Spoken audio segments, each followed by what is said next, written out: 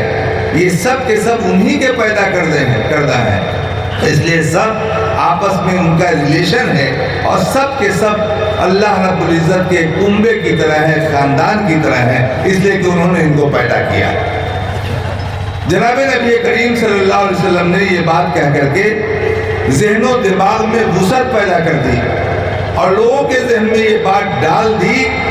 کہ مخلوق کے سلسلے میں، لوگوں کے سلسلے میں، آبادی کے سلسلے میں یہ تصور اپنے ذہن میں بسا کے رکھو کہ پور مخلوق کا یہ جو طبقہ ہے، لوگ جو پائے جاتے ہیں وہ اللہ رب العزت کے پریوار ہے، گویا ان کا کنبہ ہے، ان کے لوگ ہیں، اس لحاظ سے اسی نظریے کے ساتھ ان کو دیکھا جائے۔ جناب نبی کریم صلی اللہ علیہ وسلم نے یہ بات کہہ کر کے ہمارے آپ کے دل و دماغ میں وسعت پیدا کر دی کہ سب لوگوں کو اس احساس کے ساتھ تم دیکھو۔ میرے بزرگوں، آپ غور کیجئے اور دیکھیے کہ ایک ڈاکٹر ہے، رات میں تہجد کا اہتمام کرتا ہے، صبح سویرے فجر کی نماز سے پہلے وہ تہجد کے لیے اٹھتا ہے، وضو کرتا ہے اور اب جا نماز بچھا کر کے وہ تہجد کی نماز ادا کرنا چاہتا ہے۔ ایک آدمی نے دروازے پر سے دروازہ کھٹکھٹایا اور دروازہ جب کھولا تو اس نے کہا کہ ڈاکٹر صاحب میرے باپ کی حالت بہت خراب ہے، بہت پریشانی میں وہ زندگی وقت گزار رہے ہیں اور آپ ڈاکٹر ہیں، ذرا چلتے ان کو دیکھ لیتے۔ ڈاکٹر صاحب کا دو جواب ہوگا، ایک جواب یہ ہو سکتا ہے کہ میں جہاں نماز بچھا چکا ہوں اور اب تہجد کی نماز پڑھنے جا رہا ہوں، یہ جواب ڈاکٹر صاحب کا ہو سکتا ہے۔ دوسرا طریقہ یہ ہو سکتا ہے کہ فرسٹ ایڈ کا سارا سامان اٹھا کر کے جہاں نماز کو لپیٹ کے رکھ دیا ڈاکٹر صاحب نے، چلو کیا ہوا ہے کہ ان کو، اور وہ وہاں پہنچے، ان کا علاج و معالجہ کیا انہوں نے اور ان کو راحت ملی، پھر لوٹ کر کے آئے، پھر انہوں نے اپنی نماز پڑھی۔ آپ کا کامن سینس کیا کہتا ہے؟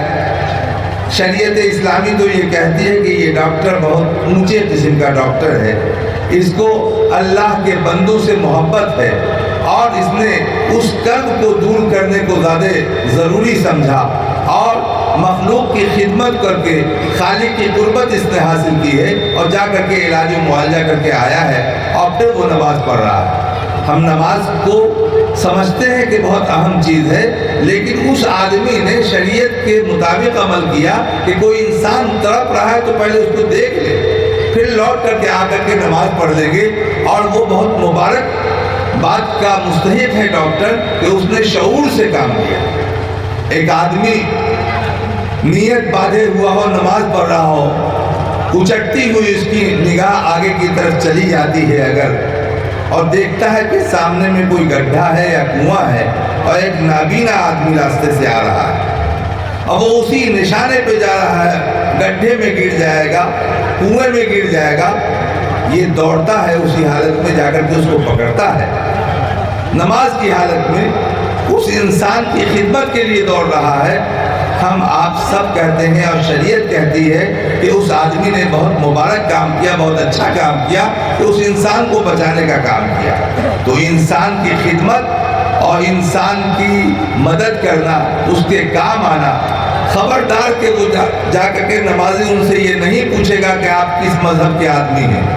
کس مسلک کے آدمی ہیں، آپ کا گھر کہاں ہے۔ وہ جس مسلک کا آدمی ہو، جس دھرم کا آدمی ہو، جس مذہب کا آدمی ہو، جا کر کے اس کی حفاظت کرنا اس کے لیے ضروری۔ ہمارا ایک نوجوان بس میں سفر کر رہا ہے اور کوئی بوڑھا آدمی کھڑا ہے، وہ نوجوان کھڑا ہوتا ہے اور کہتا ہے کہ دادا آپ بیٹھ جائیے یہاں پر۔ اس دادے نے تعجب کے ساتھ کہا کہ کیا نام ہے تمہارا؟ اس نے کہا کہ عبداللہ میرا نام ہے۔ کہا کہ تو ہمارا نام تو رام پرشاد ہے، تو ہم کو دیکھ کر کے کیوں کھڑے ہو گئے ہو؟ ہم کو کیسے دادا کہہ رہے ہو تم؟ وہ نوجوان کہتا ہے کہ ہمارے پروفیٹ محمد الرسول اللہ صلی اللہ علیہ وسلم نے یہ بات کہی ہے کہ من لم یرحم صغیرنا ولم یوقر کبیرنا فلیس منا، او کما قال علیہ الصلوۃ والسلام۔ یہ حدیث طویل ہے، مجھے یہی اتنی بات آپ سے عرض کرنی ہے ابھی۔ وہ بچہ کہتا ہے کہ پروفیٹ اپنی لسٹ سے ہمارا نام کاٹ دیں گے، اس لیے کہ انہوں نے یہ کہا کہ جو ہم میں سے چھوٹوں پر شفقت نہ کرے، بڑوں کا احترام نہ کرے، اس کا تعلق ہم سے نہیں ہے۔ تو وہ اپنی لسٹ سے میرا نام کاٹ دیں گے۔ آپ بیٹھ جائیے، آپ کی سیوا کرنا میرے لیے ضروری ہے تاکہ ان کی لسٹ میں میرا نام رہ سکے۔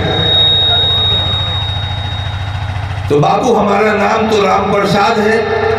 یہ نوجوان کہے گا کہ آپ بزرگ ہیں، بڑے ہیں، یہ بات نہیں کہی گئی ہے کہ کوئی دوسرے دھرم کا آدمی ہو، دوسرے مذہب کا آدمی ہو تو اس کا احترام نہ کیا جائے۔ یہ پروفیٹ کیسے کہہ سکتے تھے؟ اس لیے کہ وہ تو سارے لوگوں کے نبی تھے اور سب لوگوں کے لیے نبی رحمت تھے۔ ان کی رحمت عام تھی، وہ ایک سیکشن کے لیے، ایک طبقے کے لیے خالی بھلائی کی بات نہیں سوچتے تھے، پورے انسانوں کے لیے سوچتے تھے، سب کے لیے سوچتے تھے۔ تو ان کی ٹیچنگ کا یہ حصہ ہے۔ وہ ضعیف آدمی بیٹھیں گے وہاں اور پورے بس میں لوگ دیکھ رہے ہوں گے، اس مکالمے کو سن رہے ہوں گے، بات چیت کو سن رہے ہوں گے۔ پیچھے سے ایک چھوٹا سا بچہ اٹھتا ہے، کھڑا ہوتا ہے کہ بھیا آپ تو بہت اچھے آدمی ہیں اور آپ ہم سے بڑے ہیں، آپ میری جگہ پہ بیٹھ جائیے۔ آپ یہ دیکھیے 10 منٹ کے اندر، 15 منٹ کے اندر پروفیٹ محمد صلی اللہ علیہ وسلم کی ایڈوکیسی ہو رہی ہے، ان کی ترجمانی ہو رہی ہے، ان کی تعلیم کو عام کیا جا رہا ہے، اور بس کے اندر ایسا منظر سامنے آتا ہے، خوشگوار منظر، کہ سب لوگ اس واقعے پر محبت کا اظہار کر رہے ہیں۔ میرے بزرگوں، میرے نوجوانوں، یہ کردار اگر ہمارے نوجوانوں نے پیش کیا تو سورج پر بادل کا ٹکڑا دیر تک نہیں رہتا ہے، بادل کے ٹکڑے کو ہٹنا ہے اور سورج کی روشنی کو پھیلنا ہے۔ چاہے غلط فہمی جتنی پیدا کی جائے لیکن روشنی پھیلے گی۔ بادل کا ٹکڑا دیر تک نہیں رہتا ہے، کچھ دیر تک سورج کو گھیرے رکھ سکتا ہے، لیکن وہ ہٹے گا، سورج کی روشنی پھیلے گی۔ ہمارا نوجوان ہاسپٹل میں جا رہا ہے اور اپنے مریض سے مل رہا ہے، پھر اگل بغل میں ذرا اور لوگ بیڈ پر لیٹے ہوئے، پوچھا کہ چچا آپ کی کوئی ضرورت ہے، دادا آپ کی کوئی ضرورت ہے، دوا لانا ہے باہر سے، کوئی اور کام کرنا ہے؟ کہا بابو آپ کو ہم نہیں پہچانا؟ کہا کہ ہم آپ کے عزیز ہیں، ہم سیوا کے لیے آئے ہیں۔ پروفیٹ نے کہا ہے ہم کو کہ بیمار کی عیادت کی جائے گی، یہ نہیں کہا ہے کہ مسلمان بیمار کی عیادت کی جائے گی۔ ہم ان کو دیکھنے آئے تھے، آپ کے بھی کچھ کام کرنا چاہتے ہیں اور آپ سے بھی ملنا جلنا چاہتے ہیں اور آپ کی سیوا کرنا چاہتے ہیں۔ وہ تعجب کے ساتھ دیکھے گا کہ کون پروفیٹ ایسے ہیں، کون ریفارمر ایسا گزرا ہے، کون مسلح ایسا گزرا ہے جس نے ہمارے یہاں بیڈ پر لیٹے ہوئے مسائل کو محسوس کیا اس نے، اور اب لوگوں کو انہوں نے بتایا کہ تم کو سیوا کرنا ہے، تم کو خدمت کرنی ہے۔ یہ اگر ہمارا نوجوان کرتا رہا، ہمارا سماج کرتا رہا تو غلط فہمیوں کا بادل چھٹے گا اور سورج کی روشنی پھیلے گی۔ سماج کی یہ ضرورت ہے، پورے سماج کو خدمت کی ضرورت ہے، انسانیت کی ضرورت ہے، شرافت کی ضرورت ہے۔ ساری ترقی اگر ہو جائے گی اور شرافت سے ہم محروم ہو جائیں گے تو یہ بہت افسوسناک بات ہوگی۔ تعلیم مورل ویلیوز کو چھوڑ کر کے، اخلاقی قدروں کو چھوڑ کر کے جو تعلیم دی جائے گی وہ ہمارے مسئلے کا حل نہیں ہے۔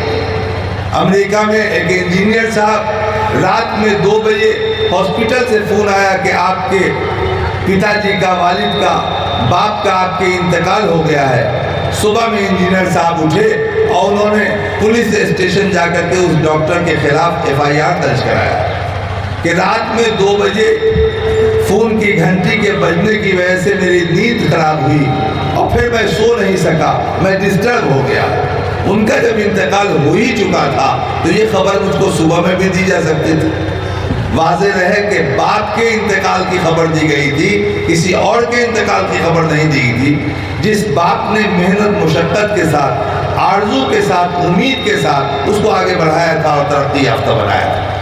تو آپ دیکھ رہے ہیں کہ تعلیم تو وہاں موجود ہے لیکن مورل ویلیوز نہیں ہے، اخلاقی قدریں نہیں ہیں۔ اس اخلاقی قدروں کو سماج میں لوٹانا ہمارے لیے ضروری ہے تاکہ سماج میں آپ ٹھیک سے زندگی گزار سکیں اور سفوکیشن سے بچ سکیں۔ آپ یونیورسٹی گرانٹس کمیشن جو پورے ہندوستان کی ساری یونیورسٹیوں کو چلاتی ہے اور اس کی فنڈنگ کرتی ہے، پیسے دیتی ہے،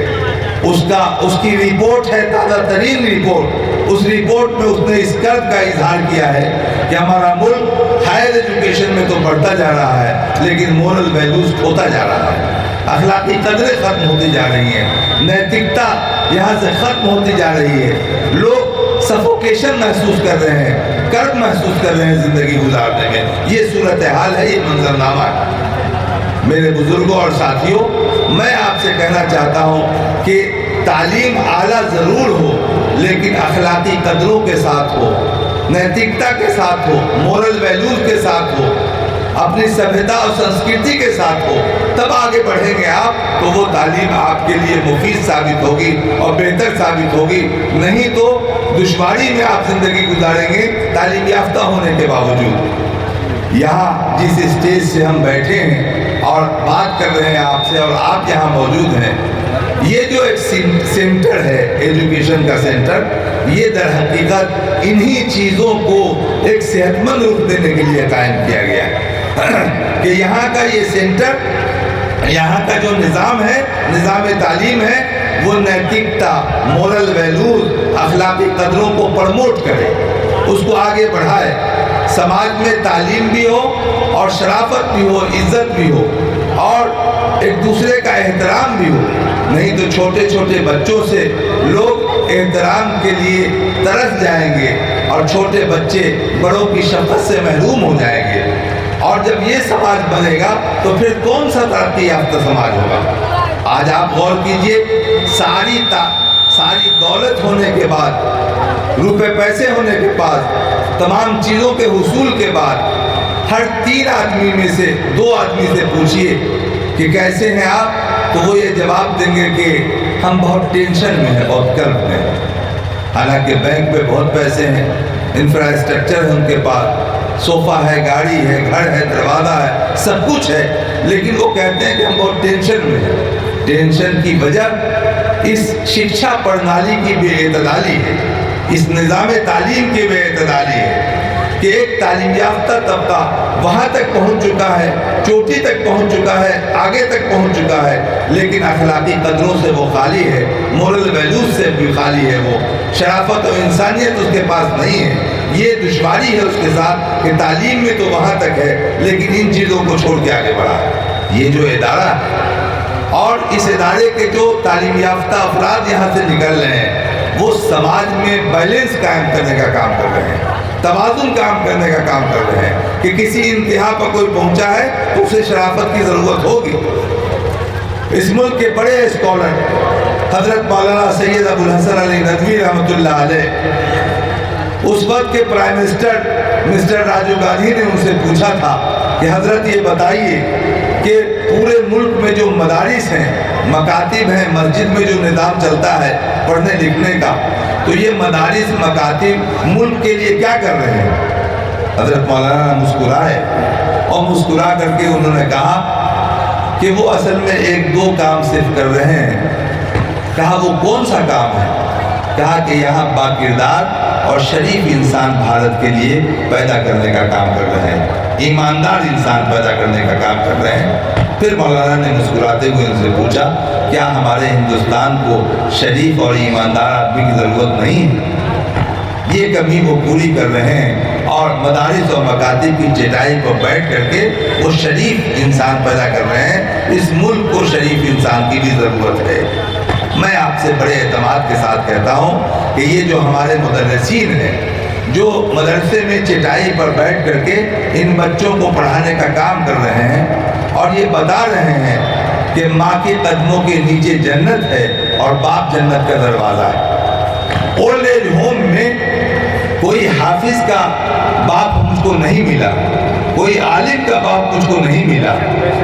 کوئی غریب آدمی جو دینی تعلیم سے جڑا ہوا ہے، مفلوق الحال پسماندہ اور پریشان آدمی، ان کے ماں باپ وہاں مجھے نہیں نظر آئے، اس لیے کہ ان کی یہ تعلیم ہے کہ ماں کے قدموں کے نیچے جنت ہے اور باپ جنت کا دروازہ ہے، تو وہ آدھی روٹی خود کھائیں گے، آدھی روٹی ماں باپ کو کھلائیں گے اور محبت کے ساتھ ان کے پاؤں کے پاس بیٹھے رہیں گے اور خدمت کرتے رہیں گے۔ یہ اس اولڈ ایج ہوم میں اس طرح کے افراد نہیں ملے۔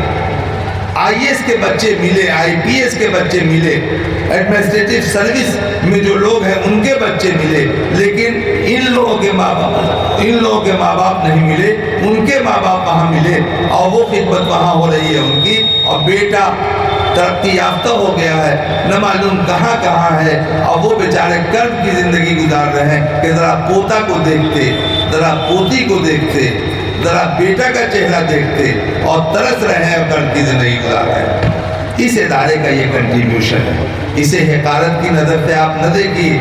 یہ ملت کی ضرورت ہے۔ اگر یہ ادارے نہیں ہوں گے تو اخلاقی زوال میں چلا جائے گا سماج۔ تمام ترقیوں کے باوجود ذہنی طور پر آدمی دیوانہ ہو جائے گا، اپاہج ہو جائے گا، پریشانی کی زندگی گزارنے لگے گا۔ یہ لوگ توازن پیدا کر رہے ہیں، مکتب میں، مدرسے میں چٹائی پر بیٹھ کر کے بچوں کو پڑھا رہے ہیں، اور ان کو معلوم ہے کہ اگر یہ چلے جائیں اس کام کو چھوڑ کر کے زری کا کام کرنے لگے،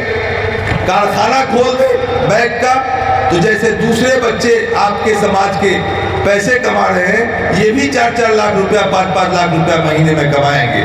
اس لیے کہ ان کے پاس شعور ہے، سلیقہ ہے، اور جیب میں ان کے ادھر کی ایک شیشی ہے، وہ پہلے کسی سے ملاقات ہوگی تو وہ پڑھائیں گے، کھینی کا ڈبہ نہیں بڑھائیں گے، وہ شیشی بڑھائیں گے، اور صاف ستھرا لباس، طور طریقہ، مقام محبوبیت پر یہ ہوتے ہیں۔ اللہ تعالیٰ محبت ڈال دیتا ہے لوگوں کے دلوں میں اور ان سے ارتباط ہو جائے گا۔ یہ 6 مہینے کی ٹریننگ اگر لے لیں تو 5-5 لاکھ روپیہ ماہانہ کمانے لگیں گے، کارخانہ کھول دیں گے۔ لیکن ان کا کہنا یہ ہے کہ کچھ سمجھ کر ہی ہوا ہوں موج دریا کا حریف، کچھ سمجھ کر ہی ہوا ہوں موج دریا کا حریف، ورنہ میں بھی جانتا ہوں عافیت ساحل میں۔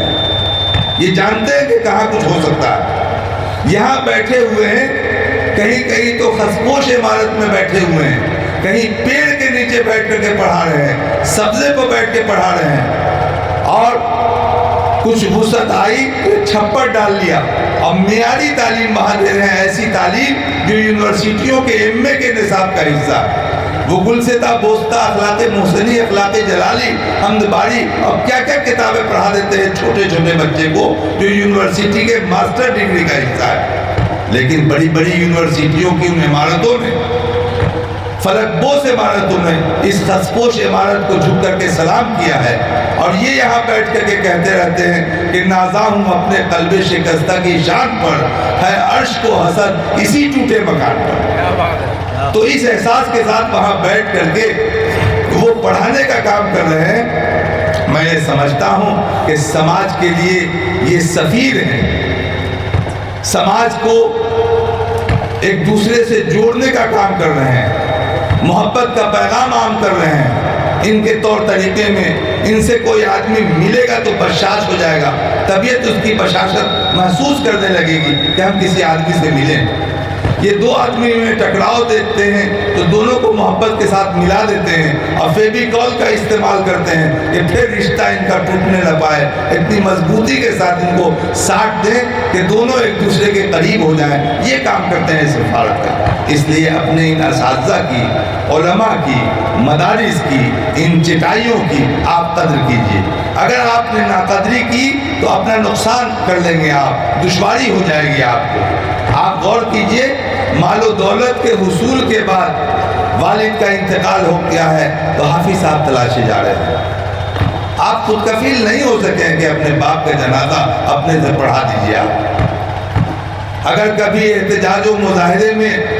ہمارے یہ علماء چلے جائیں اور سوچے کہ آج اپنی نماز پڑھیں گے، کوئی نماز کی امامت نہیں کریں گے اور کوئی جنازہ نہیں پڑھائیں گے، آج ہم یہی گاچھی میں دھرنے پر بیٹھے رہیں گے، کیا ہوگا والد صاحب کی جنازے کی نماز کا؟ آپ اپنے کو خود کفیل سمجھتے ہیں، تعلیم یافتہ سمجھتے ہیں، بہت چوٹی کے آدمی سمجھتے ہیں، موج کی لڑائی لڑتے ہیں، بہت اپنے کو بہت باوقار سمجھتے ہیں۔ اگر یہ ہڑتال پر بیٹھ گئے، کہا کہ اپنی نماز یہی قلم باغ میں پڑھیں گے، کوئی امامت نہیں کریں گے، جنازہ نہیں پڑھائیں گے، کیا ہوگا اس باپ کا جس نے 52 بیگھہ زمین چھوڑ کر کے دنیا سے وہ رخصت ہوا ہے؟ آپ اس کیپیسٹی میں نہیں ہیں کہ آپ جنازے کی نماز پڑھا سکیں۔ اگر کنفیڈنس آپ کو ہے کہ ہم پڑھا لیں گے تو کہیے، لیکن کنفیڈنس لوز کر جائیں گے، آپ جیسے کھڑے ہوں گے تھرتھرانے لگیں گے، آپ کے بس کا کام نہیں ہو سکے گا۔ وہ ان ضرورتوں کی تکمیل یہی لوگ کر رہے ہیں، اور ان سے گزارش آپ کی یہ ہوتی ہے کہ کسی طرح قرآن وغیرہ پڑھ کر کے دھکا دھکی لگا کر کے ہمارے ماں باپ کو جنت میں پہنچا دیجیے حافظ صاحب، یہ خواہش آپ کی ہوتی ہے۔ مال و دولت تو والد صاحب کی آپ رکھیے، دھکا دھکی لگا کر کے مولانا صاحب آپ کے والد صاحب کو جنت میں پہنچا دیں، یہ توقع حافظ صاحب سے، مولانا صاحب سے، مولوی صاحب سے آپ کی ہوتی ہے۔ سارے مال و دولت پر آپ کا قبضہ اور کھینچ کھانچ کر کے جنت میں پہنچانے کی ذمہ داری حافظ صاحب کی، مولوی صاحب کی۔ تو گویا آپ آج مجبور محض اپنے آپ کو سمجھ رہے ہیں اور سمجھتے ہیں کہ ہماری ساری ضرورتوں کی تکمیل ان کے ذریعے ہوتی ہے، اور آخرت میں بھی کوئی کامیابی اور کامرانی کی بات ہوتی ہے تو ہم ان کو پکڑتے ہیں۔ اپنے ایسے سفیر کی قدر کیجیے، اپنے حصے کی قدر کیجیے۔ لوگوں کیا کہے گی دنیا، کہ پوری دنیا اپنے پتھر کو ہیرا بنا رہی ہے اور تم اپنے ہیروں کو پتھر بناتے جا رہے ہو اور ناقدری کرتے جا رہے ہو۔ اس لیے میں عوام سے کہنا چاہتا ہوں اور بلا خوف تردید کہنا چاہتا ہوں، میں صاف گوئی کا عادی رہا ہوں اور بغیر کسی معذرت کے گفتگو کرنے کا عادی رہا ہوں، اور آپ سے کہنا چاہتا ہوں کہ ہم کو بننا ہے نشان راہ منزل دوستو، ہم اگر بھٹکے تو کتنے کارواں کھو جائیں گے۔ اپنے مقام و منصب کو پہچانو، اپنی حیثیت کو پہچانو، اور یہ سمجھو کہ کون سی ضرورت کی تکمیل یہ حافظ صاحب کر رہے ہیں، یہ مولانا صاحب کر رہے ہیں، چھوٹے چھوٹے بچوں کے سینے میں قرآن کریم منتقل کرنے کا کام کر رہے ہیں، اور سی ڈی بنا بنا کے گویا اندر ڈال رہے ہیں۔ کائنات کے خالق نے کہا ہے کہ یہ ہمارا کلام ہے،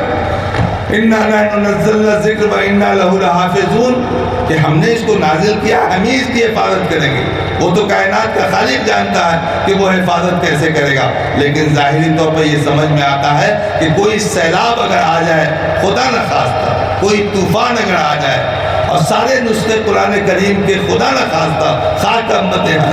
آپ کی نگاہوں سے اوجھل ہو جائے، تب بھی یہ ملت ذرہ برابر پریشان نہیں ہوگی کہ کائنات کا خالق کہہ رہا ہے کہ ہم نے اس کو نازل کیا اور ہم اس کی حفاظت کریں گے۔ ہمارا ایمان و اعتقاد ہے کہ یقیناً اس کی حفاظت ہوگی۔ ایسے تو کائنات کا خالق جانتا ہے کہ وہ کیسے حفاظت کرے گا، لیکن چھوٹے چھوٹے بچوں کے سینے میں جو قرآن کریم محفوظ ہے، پھر ہزاروں نسخے تیار ہو جائیں گے اور پھر ہزاروں اور لاکھوں نسخے آپ کے سامنے آ جائیں گے۔ یہ ملت کسی کرب میں مذہبی طور پر مبتلا نہیں ہے۔ جہاں جہاں سے اس کو ختم کرنے کی بات، ہٹانے کی بات کی جائے، لوگ کرتے رہیں، سرکاریں بدلتی رہتی ہیں، حکومت میں تبدیلی آتی رہتی ہے۔ آپ کو یاد رکھنا چاہیے کہ کائنات کا خالق جس نے کائنات کو بنایا ہے وہ نہیں بدلا ہے، وہ وہی ہے جس نے ہم کو پیدا کیا، وہ قائم و دائم ہے۔ تو اتنا بڑا کنٹریبیوشن، اتنا بڑا کام کہ چھوٹے چھوٹے بچے کے سینے میں قرآن کریم محفوظ ہے، پھر اس سینے کا انتخاب بھی کائنات کا خالق کرتا ہے۔ آپ دیکھیے گا کہ امیر و کبیر کا کوئی بچہ تھا، محنت کرتا رہا، وہ حافظ نہیں ہو سکا کسی وجہ سے، بادشاہ کا بیٹا تھا، حافظ نہیں ہو سکا، اور سبزی بیچنے والے کے بیٹے کو یہ سعادت ہو گئی کہ وہ حافظ قرآن ہو گیا اور کائنات کے خالق کی ایک صفت سے وہ متصف ہو گیا۔ اب سماج میں رسپیکٹیبل نام ہے، وہ باعزت نام ہے، حافظ صاحب کے نام سے لوگ ان کو جانتے ہیں۔ اب لڑکا پھڑکا نہیں کہا جائے گا اس کو، حافظ صاحب ادھر آئیے۔ یہ سماجی حیثیت اس کی اور سوشل اسٹیٹس اس کا بڑھا دیتا ہے کائنات کا خالق، اور اس کو مقام محبوبیت پر فائز کر دیتا ہے، اور عند اللہ عند الناس اس کی محبوبیت بڑھ جاتی ہے۔ یہ کام، یہ کنٹریبیوشن اس چھوٹے ادارے کا ہے جس کو آپ چھوٹا ادارہ سمجھ رہے ہیں۔ اسی ادارے کی نسبت سے آج آپ کے سامنے روبرو ہم بات کر رہے ہیں۔ یہ اسی ادارے کا اسٹیج ہے، اسی ادارے نے یہ موقع دیا ہے کہ دور دور کے علماء کرام یہاں تشریف لائے ہیں، سب بالغ نظر، ان کا مبلغ علم بڑا اونچا، وہ سب آپ سے خطاب کریں گے، وہ دور دور سے تشریف لائے ہیں۔ اسی ادارے کی وجہ سے وہ سب آپ کے روبرو ہو رہے ہیں۔ میں آپ سے کہنا چاہتا ہوں کہ اساتذہ کرام کی اور اس ادارے کی پوری خدمت کیجیے آپ، اور یہ سمجھیے کہ یہ ادارہ اس آبادی کے لیے آئیڈینٹیٹی ہے، امتیاز ہے، تشخص ہے۔ یہ امتیاز جب میں بول رہا ہوں ادارے کا تو مولانا امتیاز صاحب بھی یاد آ رہے ہیں، جو اس ادارے کے ذمہ دار، اور آپ کی محبت ان کے ساتھ ہے، اور بہت ہی جانثاری کے ساتھ، بہت خدمت کے جذبے کے ساتھ یہ کام کر رہے ہیں۔ اور ان کا یہاں ہونا گویا ہندوستان اور نیپال کے خوشگوار تعلقات کا استوار کرنا بھی ہے، اس لیے کہ ان کا تعلق نیپال سے اور کام یہاں کر رہے ہیں تو دو ملکوں کے ریلیشن کو بھی مستحکم کر رہے ہیں۔ یہ کنٹریبیوشن بھی ان کا ہے۔ تو ان کی قدر کرتے ہوئے، ان کی خاکساری، ملنساری، محبت کا اسلوب ان کا، یہ تمام چیزیں ایسی ہیں کہ آپ کا تعلق ادارے کے ساتھ بھی ہو، طلبہ کے ساتھ ہو، سارے اساتذہ کے ساتھ ہو، اور ان کی خدمت کو محسوس کیجئے۔ میں آواز دینا چاہتا ہوں اس آبادی کے خوشحال مالداروں کہ اب تک آپ نے اس انداز میں زندگی گزارا ہے، اب آپ کی یہ ذمہ داری ہے کہ اس خدمت کو اوڑھتے ہوئے اس ادارے کو آگے بڑھانے کا کام کیجیے آپ، تاکہ چراغ سے چراغ جلنے کا کام آگے کی طرف بڑھتا جائے۔ مدرسہ بے سر و سامانی میں قائم ہوتا ہے، آپ کی توجہ سے ترقی کرتا جائے گا، اور یہ جب ترقی کرے گا تو آپ کی آئیڈینٹیٹی میں اضافہ ہوگا۔ دیوبند کو کون جانتا تھا پوری دنیا میں؟ دارالعلوم وہاں قائم ہوا، پوری دنیا کے علمی نقشے پر دارالعلوم کو لوگوں نے جان لیا، دارالعلوم دیوبند۔ تو اس آبادی کو